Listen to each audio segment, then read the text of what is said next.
Come correct or don't come at all. This is the Hartzog Hustle Podcast. Yes, indeed. Yes, indeed. And we're talking about the hustle, strategy, and mindset you need to win in the areas of your finance, your purpose, and your future. Know what I'm saying? If you have heart and you want to learn how to activate the power of your hustle, then this is the podcast for you, baby. For you, baby. Congratulations. And now, your hosts, Anthony and Janilka Hartzog. This is how it should be done. What's going on, guys? Welcome to another edition of the Hartzog Hustle Podcast. My name is Anthony, and I'm joined by my beautiful co-host, Janilka Hartzog. What's going on, Mom? Hello. How is everything going for you? Mom life is good for me. As you can see, maybe you're not watching us, but we got a backdrop, and this is going to be the last backdrop, okay? We promise that. Well, for now, at least. We really don't know. We say that, but we really don't know. Yes, and we have some of our favorite things, Iron Man, Beyonce, our sign when we paid off debt, so yes. Let us know what you think about the backdrop, too, especially if you're watching this on YouTube. Mm-hmm. It took me at least... Some time. It took me at least 4 hours to put that backdrop up, so let us know what you think about it. Let us know if it's too much or if it's too little. If you're listening to this on audio, please stop right what you're doing right now. And make sure you do us a favor. Go leave us a review. It helps us grow. It helps us get more subscribers. And it helps us help more people, which is the most important reason we are here. Mm-hmm. And my co-host, Janilka, is going to read one of our reviews. Yes, we got a review from Healthish VFit. Thank you, Healthish VFit. Shout out to Healthish VFit. This person wrote a review. Great podcast episodes. What I love most about the Heart Community is their commitment to each other, their family, and delivering honesty to others and what is possible if you set your mind to your dreams and goals, backed by actionable steps to get there. I love seeing their consistency and trusted content on all their platforms. Very inspiring. Thank you so much, Healthish VFit. Love that review. That is super dope. I think what I took away from that review was they said actionable advice, but advice is only if you don't do nothing with the advice, if you don't action it, it's just literally words. It's just sitting here, us talking to you. That could be fun too, so maybe. Unless you like us that much, you like listen to us talk, but hopefully you're able to get some game and some gems from our conversations. So before we even get to the topic today, we're going to catch y'all up on life and what's happening. So what's going on in the businesses. So our cleaning business, if you guys didn't know, we have a 7-figure cleaning business down here in Dallas, Texas. And we also teach you how to start, scale, and grow a remote cleaning business without cleaning any houses. Check out the link below. That's cleaningbusinessuniversity.com. We got thousands of students, and they've done over $2.5 million in revenue in the cleaning industry. And we have students in approximately 30 plus states. 30 plus states. We've always had, that's more than half. Can I do it in my state? Yes. We don't know what state you're in, but more than likely you could do it in your state. So check out cleaningbusinessuniversity.com. And in cleaning business, we just hit over $50,000 in revenue, which is fantastic for the month. It was a we've done it in 1 month for a cleaning business. That is absolutely outstanding. We did an Instagram live on that conversation, but we had a lot of takeaways, but we're not going to dive into all of that. But that was just one of the updates from that business. Yes. We've been speaking about my aunt and grandmother being down here with us to help with Alani. And Alani's our daughter. Yeah, they're our daughter. Sorry, they're our daughter. She is our daughter. And they have left now at 3 months and 2 weeks into having Alani. They have left. So we have had help from family that whole entire time, and now they are gone. And we hired a nanny, which we knew we were going to hire regardless, and she's actually with her right now to have us help us do the podcast. So if you hear some crying in the back, that's Alani. Definitely. And that's we always talk to you guys about having help, but that was very important to us, especially when Alani was first born. And we were super, super grateful. And then that also shows you the importance of family and freedom. Because for your aunt to move down to Dallas, Texas for 3 months, drop her life, retire, and just move down, that means she's financially stable, where she's like, I don't need the income. I don't need to, be tied down. My house is still being paid for. These things still being paid for, and I could just move and help you guys out. So when we talk about generational wealth and financial freedom, like those are the things you don't really hear about. Having a family drop their bags and moving down and living with you. in helping you run and manage your household and helping you raise your daughter? Yeah, we were preparing mentally, but we're like, we're not going to know until we know, like, until they're officially gone, how it really feels. And so today is like day 3. Because my mother ended up coming down to help us for the weekend to transition. Yeah. And then she left on Monday, and today's day 3, literally. We ain't so how talking- we doing? So far, we doing all right. Okay. Man. we doing all right. I think we're learning more about our daughter, Alani. I think we're seeing more of her. We're noticing a lot more changes. Yeah, for those that have children, as they get older, people say that's when the fun time kind of happens, that 4-month mark, 3-month, 4-month mark. Really? Because they Why start is to have more of a personality. Like, it's not just them can see that. smiling. Like, they actually understand. Like, they Yeah. see you and they're excited. Like, that type of stuff. So I can see that. Like, she's definitely smiling. She's smiling intentionally, which is very important. It's not just that drunk smile. Like, she'll wake up and she'll just start smiling at you. So that's very important. Yeah. I also didn't update you on the property. So if you guys didn't know, we have 2 rental properties, one in St. Louis and one in Dallas. The one in Dallas, we're talking about eviction. yeah, I think you mentioned that. I mentioned it, but I told them to move forward with the eviction process.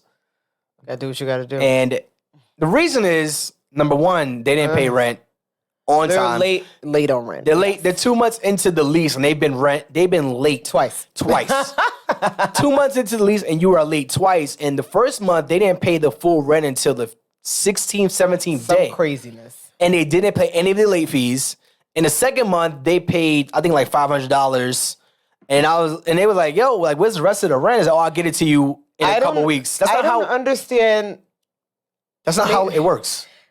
I just don't understand how people operate that way, but maybe because people understand that the eviction process takes a while. Does it take a while? I don't know. I'm making this up. I have no idea how long it takes. I know during COVID it was on pause. Texas hasn't thought COVID would have been around for the past 2 years anyway, so I'm thinking maybe it moves quicker. I have no idea why I would get into something knowing I can't afford it.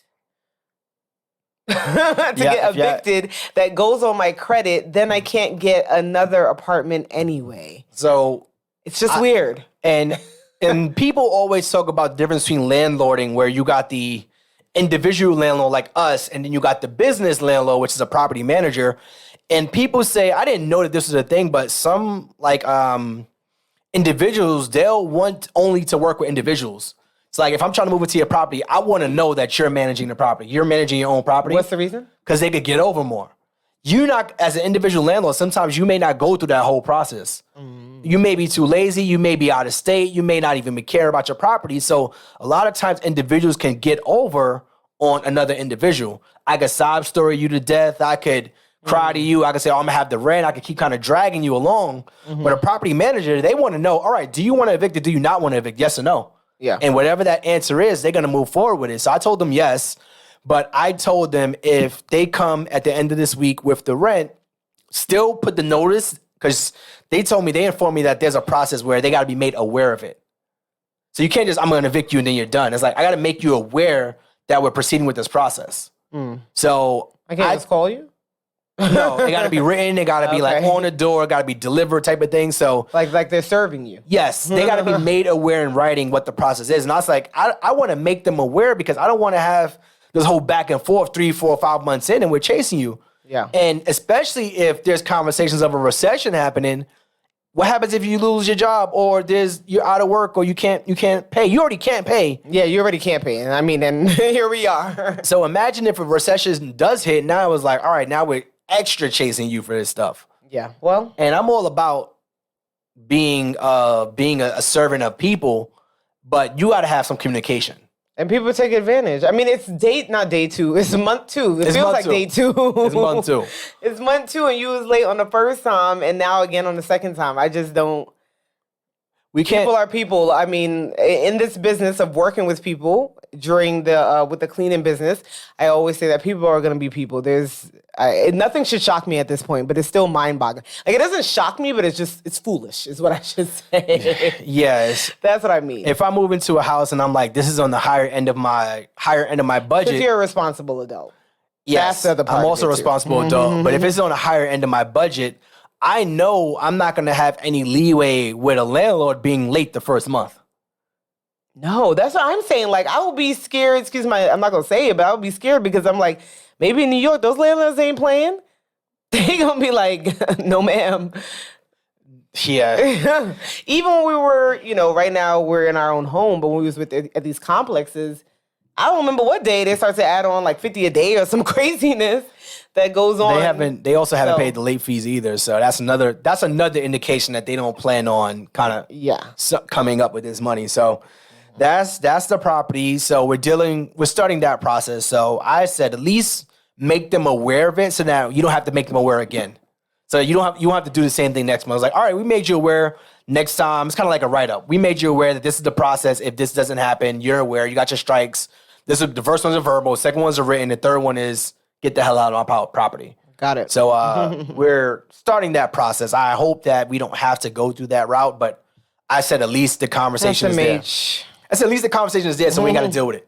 But that doesn't stop the show because I said if we move forward with the eviction process, that doesn't mean we're not getting no more properties. That just means we got to just tighten up things. Get somebody else in. We got to get somebody else in and maybe tighten up the reins on the front of the process. Maybe we got to go a little bit higher on the credit. Maybe we got to go higher on the income. And the deposit. The deposit. Another thing I saw was that New York City is requiring, if your rent is like $3,000, they're requiring you to like make $116,000.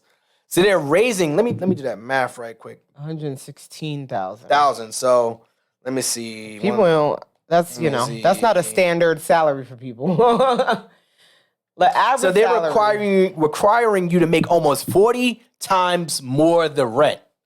It used to be 10 times. What is it usually? 10 I don't know. I think it's 12 times. It was 10 to 12, yeah. Okay. You got to at least make what the yearly salary would be or something like that. Okay. But 30, 40 times of what the rent is absolutely nuts. They probably keep getting bitten. They probably keep dealing with having to evict people, and so they're like, no more. They're dealing with the stuff that we dealing with. So that's kind of what we dealing with right now with the property. And our virtual assistant business is our virtual assistant business, dealing with some headaches there, but we gonna get through it. Yep. And that's it. That's it with updates, right? I think so. Yeah. So you had another update? No, I think I always got more. Oh. But that's where we are with those businesses. So we had 2 meetings with our coaches. Mm-hmm. 2 different coaches. If you guys didn't know, we have 2 different coaches for 2 different things. We got one coach who we focus on mainly business strategies, like the meat and potatoes, the who, social where, media, when, why, like that type of stuff. And then we also got a coach who focuses more on the mindset of the business owner, the mindset of having a business, how to create a CEO mindset. Right. So we had 2 different coaches. And the topic that we had today was, what is it? Oh, I forgot already. I'm like, wait, I went blank. Why don't you work enough? What is it again? Hurry up and say what it is. What's the hold up here? So it was funny because both of these conversations revolved around the same sort of thing. Even though we're talking about one is mindset and one is actual strategy, both of the conversations revolved around like, how bad do you want it? There we go. I'm like, are you going to say it? How bad do you want it? And this came up in a conversation I had with just a coaching call I did with someone. And the question was, why aren't you making... So the question was, why aren't you making, $100,000 in a week, right? And the answer was pretty straightforward. The answer was like, I'm lazy. And when you say it out loud, that sounds absolutely nuts. Why would someone be too lazy to make $100,000 in a month or $50,000? In a week, or $50,000 in a week? That could be $200,000 in a month or $400,000 a month. You're too lazy to make that. And that conversation wasn't too mind-blowing, but it just made me think out loud. It's like, why would I be too lazy? And you have to think about how bad do you want it? That is a valid question because like you said, when you say it like that, anybody listening would probably be like, just do it, right? Yeah. And think about what you're not doing, okay? We talk about losing weight. We talking about wanting to get another job. We talk about all these things. But then when you think about it, if you break it down, what are you doing to reach that goal? Same thing as how bad do you want it? What are you really doing to lose the weight? Are we showing up twice a week to the gym? Are we still eating the same? Or, what are we doing? So how bad do you really want it? I'm going to have to say that I probably don't want it that bad if I'm half-assing it. The gym example is exactly what it compares to, the abs. So everybody says they want abs. Everybody wants abs, right? But you got to stop eating certain things. So I don't want it that bad. So now the question is, how bad do you want these abs? Because abs don't just require you working out. It don't require you just running. It requires you to change your diet. Not even your diet, your lifestyle. Yeah. That means you are cutting out certain things. You want a chiseled six-pack, you got to cut out certain things that you used to enjoy. So you ask yourself, you really say, I don't want it that bad. Yeah, I don't want it that bad. But the girls are wanting the Lori Harvey body because they're doing the Pilates. So I don't even know what the hell Lori was talking about when she said whatever she said. No, she says that she does, people want to know how she gets this body. She says she does Pilates. So all the girls are doing Pilates now. They don't want it that bad. To get her body, exactly. They don't want it that bad because if she's telling you exactly what she did to get the body, you either don't have the money, you don't have the time, or the energy. Now that you say that, she went on TikTok and explained what she was doing for a certain amount of time, working out twice a week and doing it. Everybody was like, nah, that's too much. Working out twice a week? Is too much? Sorry, twice a day. Oh. She was saying she was working out twice a day. She was talking about the calories amount she was eating. Then everybody started backpedaling nah. And then you ask the girl what she doing. She tells you what she's doing. Now y'all saying y'all don't want it. Back to saying, how bad do you want it? Do you really want that Lori Harvey body, or you don't. That? No, we really don't. When you think about goals and you think about your intention behind goals, when you sit there and really say, all right, I want to get this job, or I want to do this, or I want to do that, and you write it down and you're like, because the conversation we had about the $100,000 a week, the question was, how would you do $100,000 in a week? And I said exactly what we would need to do. I told you A through Z what we need to do to make $100,000 in a week. There were steps in there where I said, I don't want to do that. I don't want to have to do a webinar every week. I don't want to have to send these text messages. I don't want to have to show up on Instagram every day. I don't want to have to do masterminds once a week. I don't want to have to do this. I don't want to do lives. And that shows you that we really don't want these goals as bad as we thought we do. That you think you do. That you think you do. But then the question is, what goals are you comfortable with hitting? But also, what is your level of understanding for wanting to hit those goals? And how realistic are you with yourself as well? Because that's what our coach was asking us when we spoke about something like a product that we want to do or next thing you want to do. She's like, just make sure you guys are sure and ready. And we're like, huh? We always show up. Yeah. We always show up. We get everything done that you tell us to do. Of course we're sure and ready. She's like, yeah, but are you ready to put in that work? You're transitioning with the baby. You're still at work. Are you really ready to put that in to see that return? We know that if you put it in, you're going to see the return. But do you really want to do that? Or do you want to stay how you're doing now, which could be comfortable, which is okay too. But being realistic with yourself and real with yourself, I think is what's important. Is there a difference between comfort and complacency? Being complacent? Is there a difference between being comfortable and being complacent with where you are? I guess it depends on the... Because I can say I'm comfortable with our income right now. Yeah. Does that mean I'm complacent? Complacent usually has a negative connotation to it for some reason. And some people, I don't know if you would just say it's the same thing. Because, when some people talk about their business goals and people talk about in that regard, they're like, not every year I want to grow 10x. So not every year I want to. So are they complacent? I don't think so. I think they're comfortable where they're at, which is okay. I don't know. I think it depends on Googling the definition. So complacent is marked as self-satisfaction, especially when accompanied by unawareness of, okay, that's not it. Okay. That wasn't it. So it said uncritical satisfaction with oneself or one's achievements. Mm-hmm. So that's what complacent is. And so when you go to comfortable. Yeah, comfortable. I think we know what comfortable is. Cozy. Comfortable. Yeah, cozy, comfortable, snug. Are they talking about in the physical sense? Yeah. So complacency kind of says that you're uninterested in achieving more. Which is sometimes it is okay to be uninterested in achieving more. We don't all. I mean, we had a podcast on that. We put it in the show notes of when is enough enough. Yeah, and it's the same type of thing. I don't always need to be striving for something more, and so maybe I'm comfortable with that. But I don't know. It is a tricky slope. I think it's a tricky slope with being complacent and comfortable. I do think it's it can be very similar.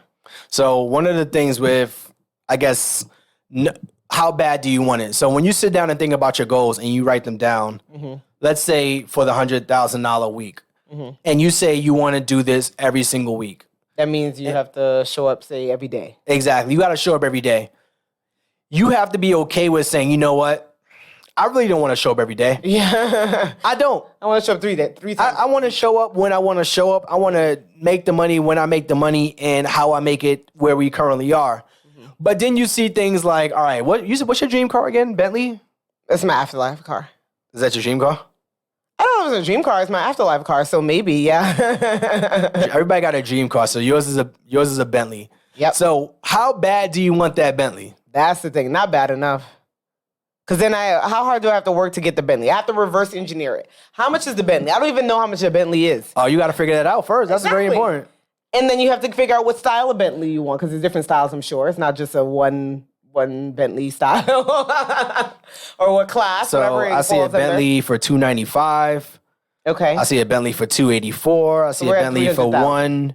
No, this is $200. Oh, $300,000. Uh-huh. I see one for $280, $290. Yeah, between $200,000 and $300,000.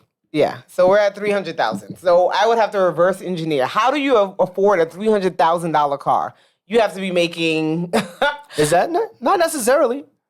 Well, the way that we would want to do it to be responsible adults, you need to be making a significant amount of money. So if you lease or finance a Bentley, how much is that? How much is that payment monthly? Oh yeah, So that's what you got to figure out. Oh, I have no idea. You got to figure out the down payment. More than a mortgage. Let's say the down payment's $100,000. Let's say $50,000 to $100,000. What the? I'm sure they require a lot of collateral in a car like this because it's essentially an asset. Yeah, I'm sure. I agree. Cars like that are I would probably see as assets more than liabilities because it could definitely create more income. So you gotta find a down payment $50,000 to $100,000. Can you find that? Can you make $50,000 to $100,000? Yeah. Do I want to give it to a car? That's the question. Like, yeah, I can do it, but it's like, do I want to give it to a car? So you really don't want it that bad. Yeah, that's why it's my afterlife car.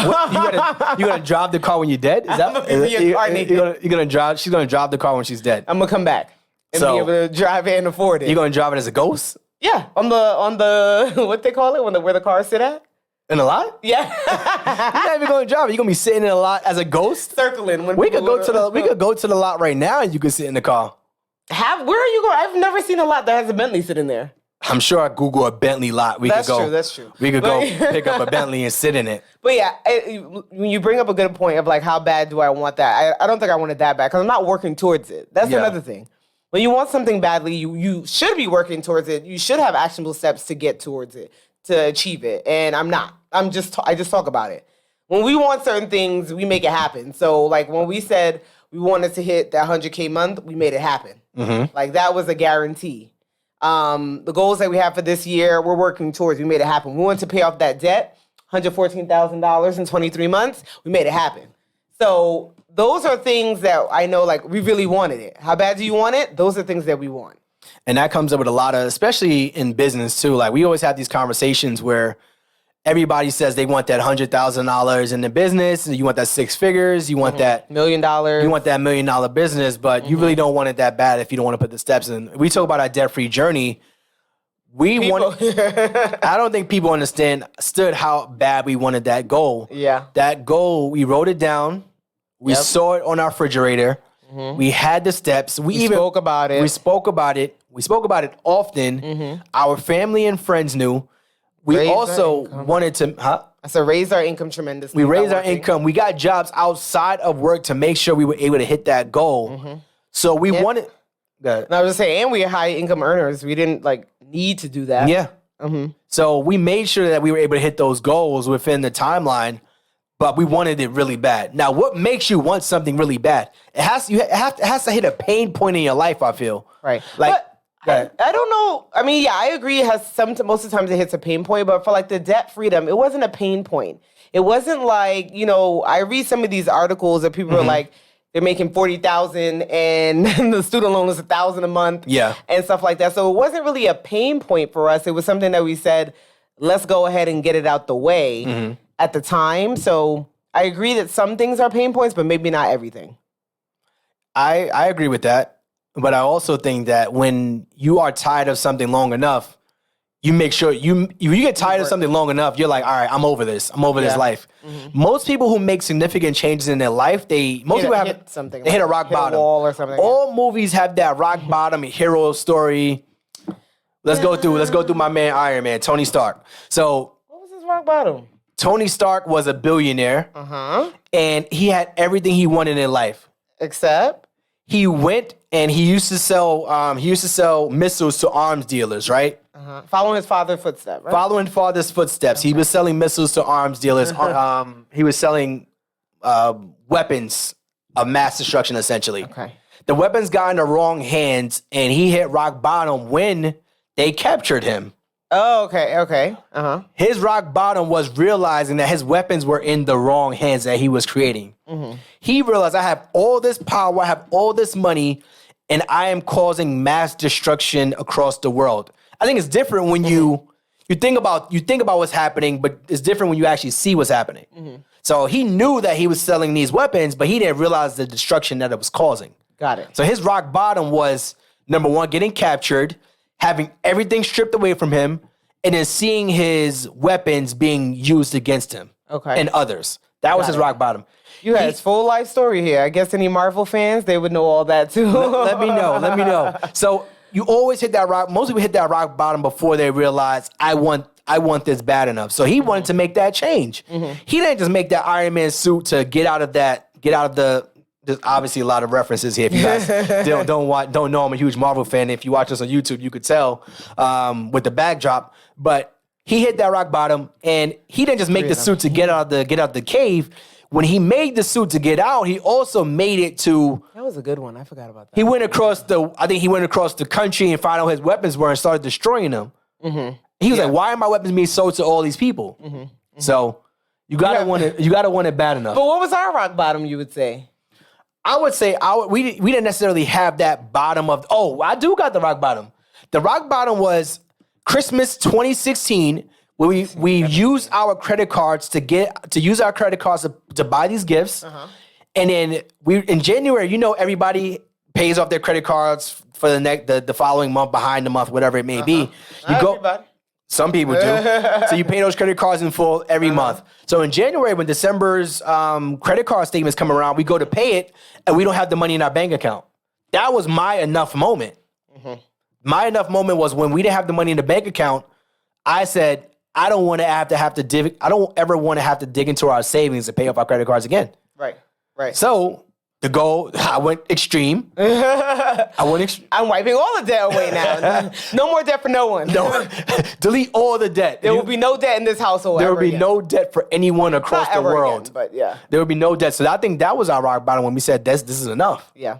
So yeah, how bad do you want it? Ask yourself that. How bad do you want whatever it is that you're working towards? And I say working towards because, like, are you working towards it? All shade. I don't know what you're doing. What's the plan you got? Did you write it out? Did you break it down? Are we tackling it every day? Are we tackling it every week?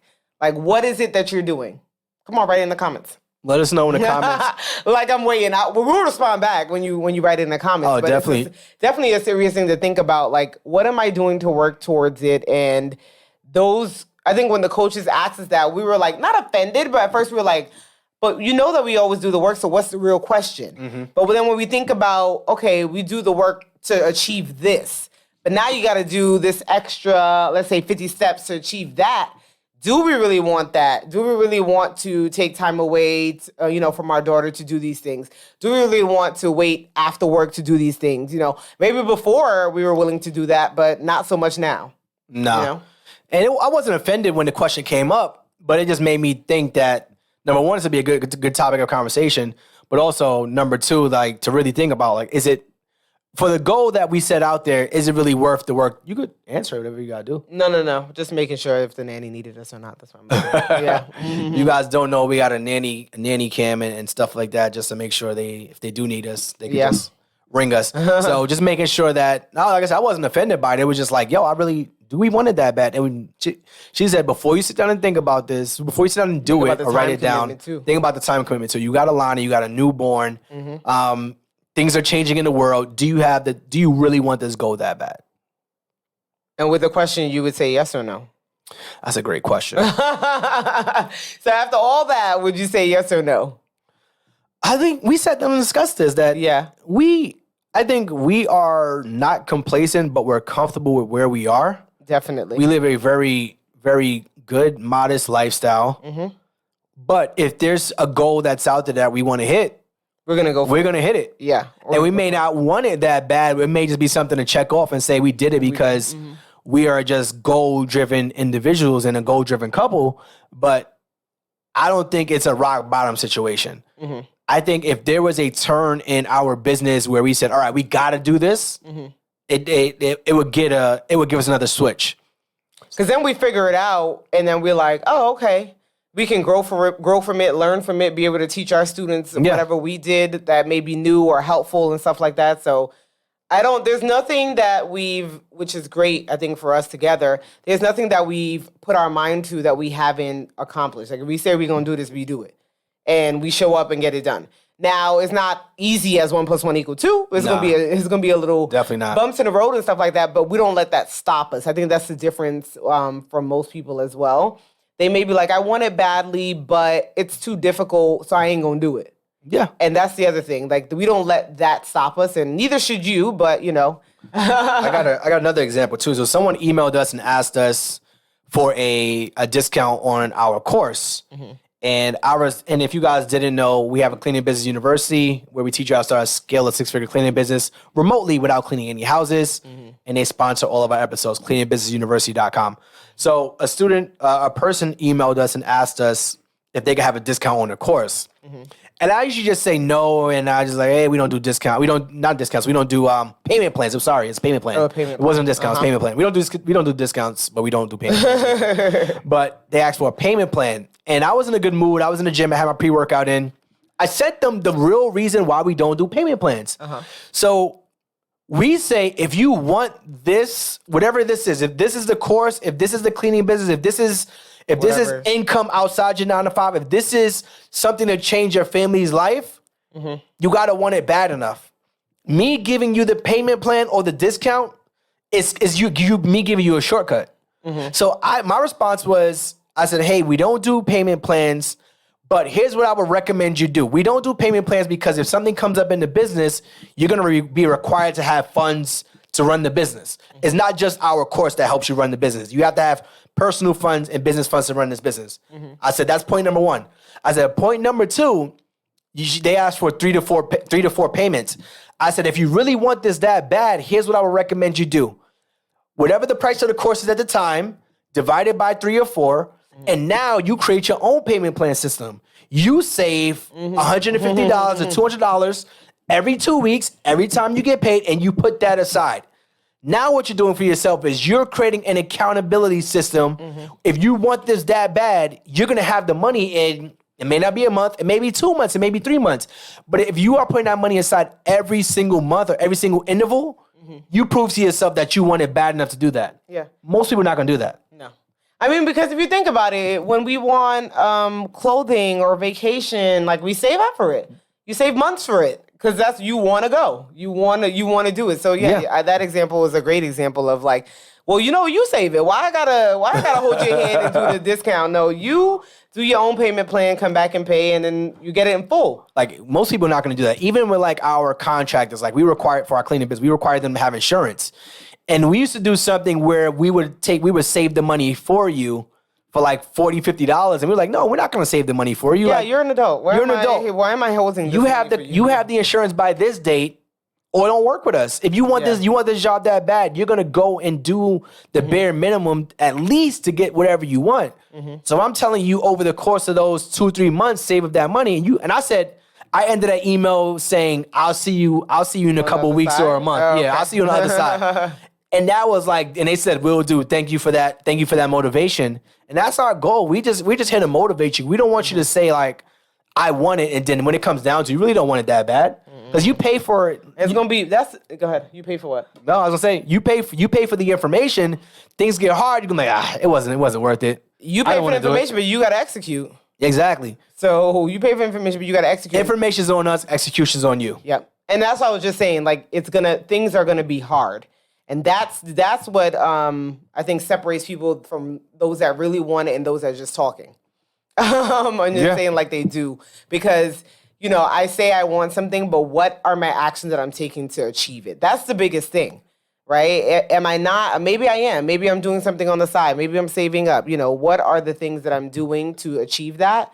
And that makes a difference. That makes you say like, well, really how serious I am about this. Like anything else, I want to graduate college, so I'm going to study to make sure that I pass these tests, right? It's the same type of concept. Or I'm going to cheat up for somebody. Oh, whatever you got to do. You're going to make sure you cross in that stage for your parents to come see you. I remember the accounting class we had back in Mooresville, man. That class was a very good class, but it was so hard. It was so hard. I want to tell you, we passed that class, though. I'm not condoning cheating on your exams or tests in or college. anything. Okay. But we definitely passed those exams. But you got to make sure you do the work. I studied for that midterm, and I got a high grade on that midterm because I knew exactly what was going to be on that test. Yeah, you're going to get it done. But yeah. So, was there anything else? No. Just remember, write it down for yourself. How bad do you want it? If you really want it badly, break it down to actionable steps and go from there. Yeah, if you're listening to this, if you're watching this on YouTube, let us know what your goals are, too. That was something we did really early. That's not something we really do all the time, too. We still write down our goals. Yep. We want to see our goals every single day. We want to write them down. We were trying to get out of debt. We wrote it down. As you can see, we wrote it down back there on our board somewhere. So you want to write them down. So if you're watching us on YouTube, definitely drop in the comments what some of your goals are so that we could just comment with you and just kind of keep you accountable. And that's important. Other than that, make sure that you're sharing, you're subscribing, leaving us a review is very helpful. Commenting, letting everybody know about the Hartzog Hustle podcast. We really appreciate you guys tuning in and listening to us every week. I mean, we're on like episode, I don't know what episode it is, but like 27, 28. The time has... 30s, close to 30s? Close to 30s. The time has flew by. I don't know what. The time has flew by, but we are shooting to do 52 episodes straight. I mean, more than that, but at minimum do at least a year straight, showing up consistently to provide value to you guys, gems and things like that. So, if there's anything else you want us to talk about, let us know, man. Appreciate y'all guys being here. Appreciate you guys tuning into the Hartzog Hustle podcast. The Hartzogs, we are out. Yes. This has been an episode of the Hartzog Hustle podcast. We hope you enjoyed. Be sure to rate and review this podcast on your favorite listening platform. And follow Anthony and Janilka on Instagram at The Hartrimony. That's TheHartrimony. Keep hustling, baby. Keep hustling, baby. Get that money. Get that money.